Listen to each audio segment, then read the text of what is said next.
yego kabisa.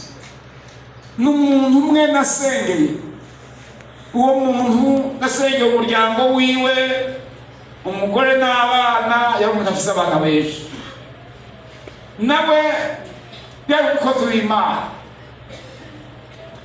Apfuye Imana yamarira ngo naka yapfuye sinamwakiriye, ndababara.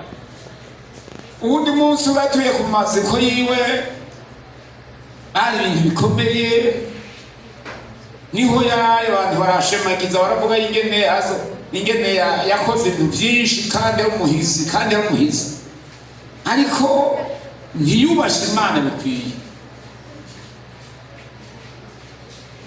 Ijwi riraza ngo wowe mwana wanje urazi ko nakubare ko ntamwakiriye ko nyene. Ntabwo mu minsi ndibuka gusengera Imana mu muryango, nsengera nyina w'abana, aba ntibazi yuko se waba atamwakiriye, ntibazi ko atamwakiriye. None bagirira imbabazi Imana, ubigishe rwose, ubihishurire rwose, ntagende mazose. Mu kindi gihe umupfasoni waragenda, niho narindi mu gihe wamuforo. Hanyuma rero ndabaza Imana, ndimwe Imana, uyu wamwakiriye nawe? Ijwi riraza ngo aho umugabo we yakora ibi n'ibi, siho yari yacu amufasha, ntanumva ko atakiri. Hari aho umuntu yirengagiza akayegera umenga ariho atariho, ejo rikaguhotora. Tuguhaye ikaze rero. Ninde yumva ati icyo no kwihana tujya dusenge, siko mbega mugoroba arihana,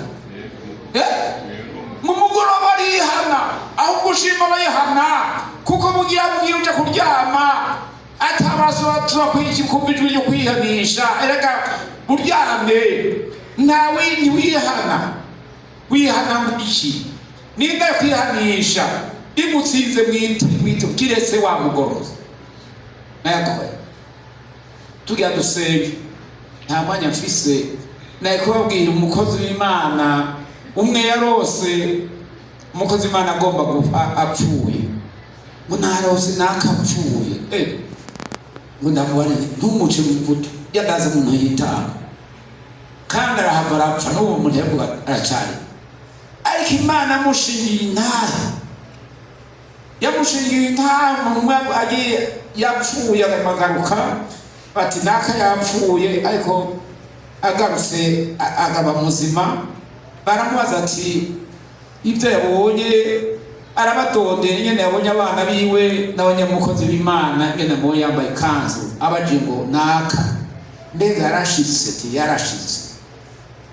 Ego tujya dusenga Imana, yarashitse kuko yabaza ati abana banje barashitse, ati nibanda bagomazina ngo babajya naka barase, ati ngurya ubundi, ati naka umboya ntiyashitse no nabahingira uhariya pfu umwijima ngo yatunyari yishyura amafaranga y'umutwezi atakore neza, yagiye ayongobeza.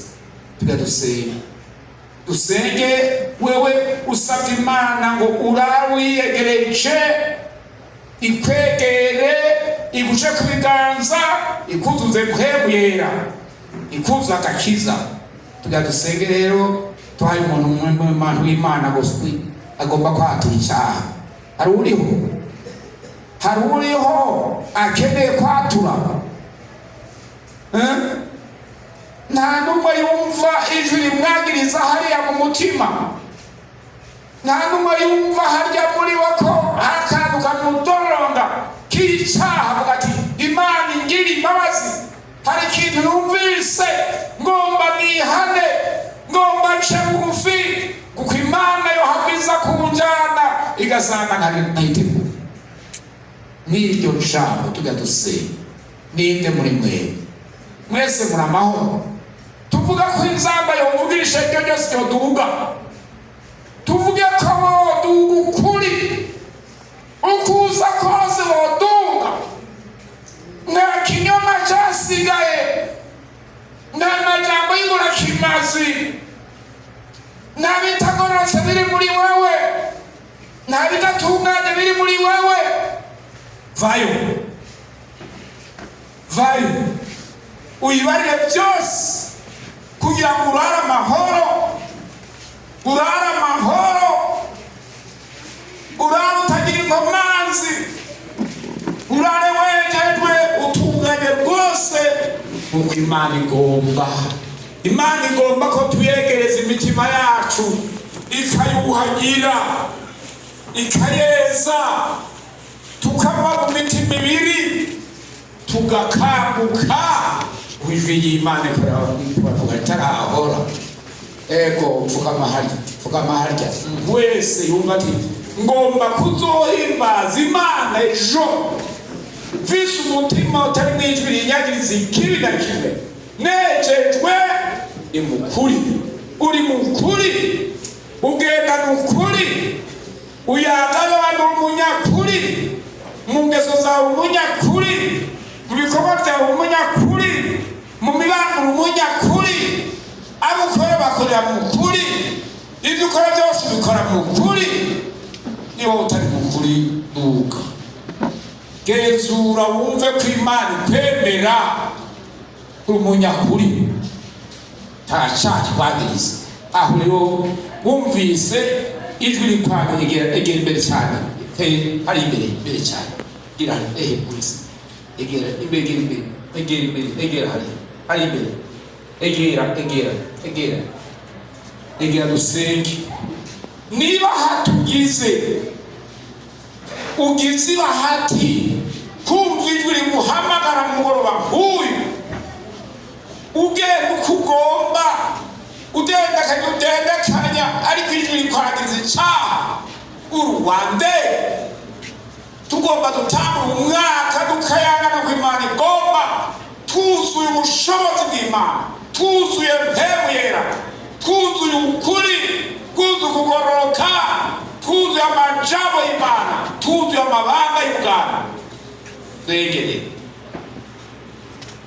batarashikirwa, duta amaboko, abatarashikirwa fasha abo bantu, abandi batarashikirwa bose tuza amaboko, fasha abo ngabo, fasha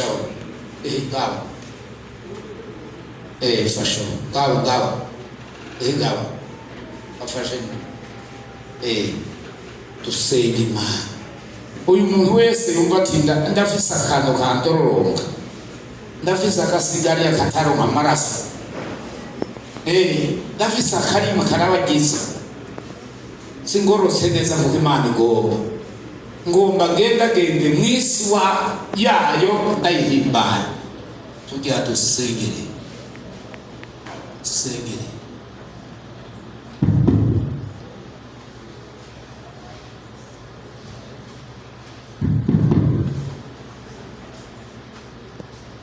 Turagushimiye Mana yacu nziza, muvyeyi, turagushimiye kakanya keza kibanga, kanya kakabecuro ku bantu bawe Mwami, aka kanya kibanga turonse ko kongera gukebugwa n'ijambo ry'Imana. None ngabo baciye bugufi Mwami, bumvise mu mitima yabo ko batabereye, kandi haraho n'ubuwoza ko wavuze ngo twame tugavye ntawuzi umunsi canke isaha. None bariyejeje, batuje kanwa kabo, bagomba ngo batunganye, ubeze maraso yawe Mwana w'Imana nzima ababonekeko, caha gipfe, caha kije mu maraso, baronka amahoro. Mwana w'Imana nzima ubemere. Urakoze cane gose kubabariye kandi kubatunganije, tubisavye mu izina ry'Umwami wacu Yesu, amen. Nuko rero tugira dusengere abandi bo bariho bafise ingorane, haguruka.